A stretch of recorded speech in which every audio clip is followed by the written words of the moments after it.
I don't know if you guys read the latest news article about the game of Yu-Gi-Oh! But unfortunately, Yu-Gi-Oh! Players look like they're confused about why everything's turning into a 3-3 elk. I'm not exactly sure why this is happening, but I just wanted to kind of take a moment to point everything out and say that it's a really big shame that we've got nothing but elks running around in the game of Yu-Gi-Oh! So this is going to be 5 cards to help counter this elk strategy that's going around right now. Heard it's tier 0 in another card game. Let's dig on into this, shall we?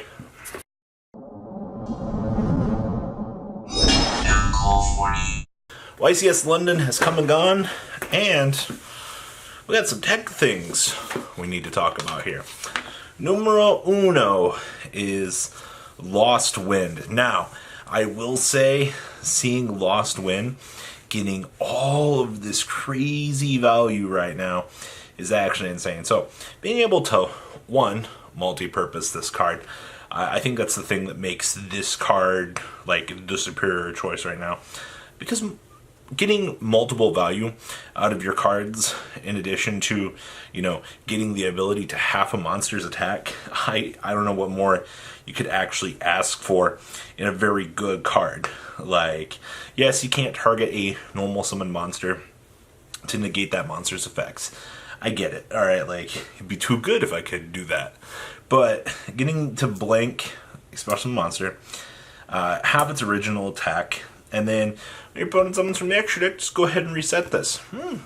That's by far probably the best use out of this card that we're going to have. Also, the fact that if your opponent does out it, you'll just get to recur it back. Now, obviously, you only get 2 uses out of it. You have to understand that you're not going to get much better. I wish you could reuse it more than once at a time, but basically you're playing 6 copies of the card per deck. Sky Strikers are the one that are looking to use this at the moment, but that's pretty good value, right? Like, you want the best for what you're really getting out here, and I think that I gotta give it up for this. It truly is probably the best time to see Lost Wind right now, especially in a format where we're like, Dingrisu's, Galtea's,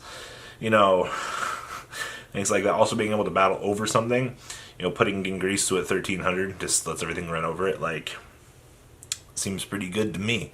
So, we take our value management where we get. Next up, side deck choice is Get Out. Now, I'll eventually do a side deck breakdown and things like this, but these are tech choices across the main and side right now. So, Get Out. Target 2 monsters your opponent controls that were special summoned from the extra deck. Shuffle those targets into the deck. You can only activate one Get Out per turn. So here's the biggest real thing I've got to say about this card. Strictly side deck choice. Once per turn is kind of okay. My problem I see with this card is, when my opponent revives something from the graveyard, it was technically no longer revived from the extra deck. I have a hard time at the moment seeing just 2 monsters that were special summoned from the extra deck on the field at the same time. Your best case scenario is when your opponent goes to Longrisu with the Dingrisu. That's the best board. But I have a hard time wanting to see value really in this card outside that. I guess you've got for solid, when your opponent goes Rosh Dalio into the Balanix would be the good opportunity to go after that. But at that point, it's just past turn 1, the card just doesn't seem that good. I get what we're going for. I get that it's chainable. Absolute chainability is fantastic. Also, I guess when your opponent's setting up for the Boral Sword OTK, you get a lot more value out of that, but it just doesn't seem as good in theory as I want it to be. I don't know, maybe it's just me. Card's good. Card's absolutely good. But I'm looking at the card, I'm like, is there a possibility that this could have been something a little bit better? Was there really anything else? But hey, man, the man's won an event. He did fantastic with it, and kudos to him. So, alright. Next up is the power card, Artifact Sanctum. This card is the nuts in this format. So, you need to understand Artifact Sanctum now does more. Well, it's always done more. So, first up, They pop the set card, you get to kill something on the field, right? Like, hello, Value Town.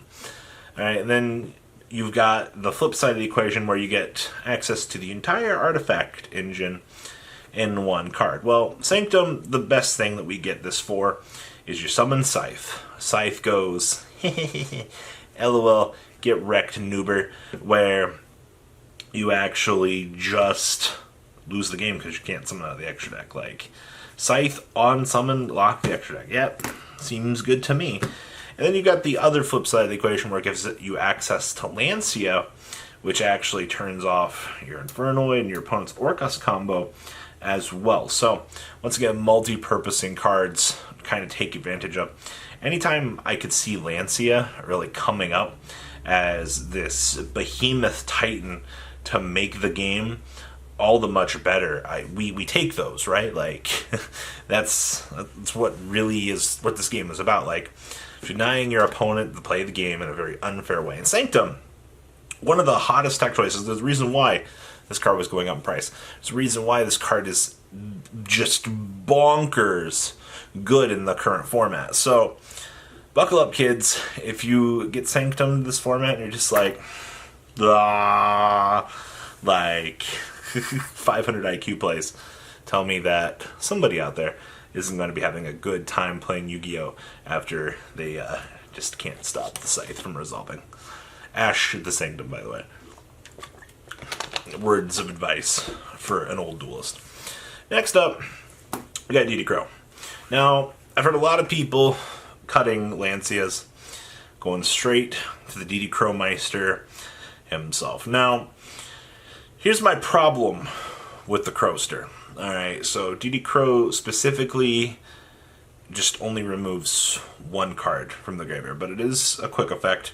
You're able to discard it literally whenever you see fit, and you're able to banish something out of the graveyard, which means, haha, you have to take full advantage of your opponent trying to do something. Favorite scenario, Monster Reborn, Call the Haunted, when your opponent drops their Orcust in the graveyard, before they activate the effect, you can just DD Crow it. Short and sweet, simple and clean is the way to be. Like, this card for a tech choice is one of the most powerful cards in the current format. Now, like I said, people were cutting Lancia for this, and then we also kind of went back in reverse there. People were cutting Crow to go back to Lancia. Literally, you've got like a 50-50 argument between this, and it's also like, are you playing the Artifact Engine, or are you like going for Crow? Like, Crow in like a 3 of right now is probably the best thing we're going to be looking at. I think we saw like some builds that were playing 2 straight Crow, but like that was about it. Like, we don't really deviate much from that pattern. Like, just, I guess it depends on your tech choices, but triple DD Crow seems, anybody, I've seen some striker builds meaning it, but for the most part, this card is usually in side decks at this current juncture, just to kind of be there and ruin Yu-Gi-Oh! Oh man, I DD Crow'd a bunch of people at my regional. It was fantastic, by the way. Not letting your opponent be able to Orcust combo you after they Scrap Recycler, so broken. And then continuing on with hot tech trends right now, the biggest one in this format, next to Super Polymerization, is Mind Control. Mind Control is absurd this format. You want a card that your opponent summons Thunder Dragon? Take it. Don't have to worry about being colossal if you just, this is mine now. Your opponent going through this entire hassle to just put a Titan on the field? Take it. Opponent put a Galtea on the field? Take it. Make Dingrisu with it. Your opponent made Dingrisu? Go ahead and steal it. Your opponent put a Salamonster on the field protection? Go ahead and bait that negation right there. It's literally what Mind Control says right now. We've literally seen some of the hottest tech trends coming back into this game right now. And cards literally like Mind Control are so powerful, it's actually ridiculous at this point. Like, Mind Control being able to multi-dimensionally bait multiple cards, it's insane, literally. Like, meanwhile, you know, like, Mind Control is meant to bait everything.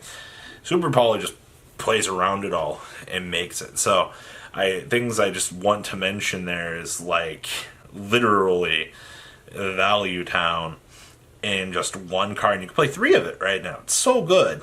Like, so guys, those are the top 5 tech choices coming out of this format. We'll be doing our video on Friday talking about, well, what you can expect in November's metagame forecast. Well, see you guys on the flip side. Peace out. The ride never, well, truly ends. Thank you, patrons. Without you guys, I don't know what I'd be wearing in these videos. I might be a truffle shuffle incident all over again. Guys, please also check out Vanquil40 for some awesome Vanguard content. Some other interesting stuff you might find up here on the left or in the description as well. Thanks for watching.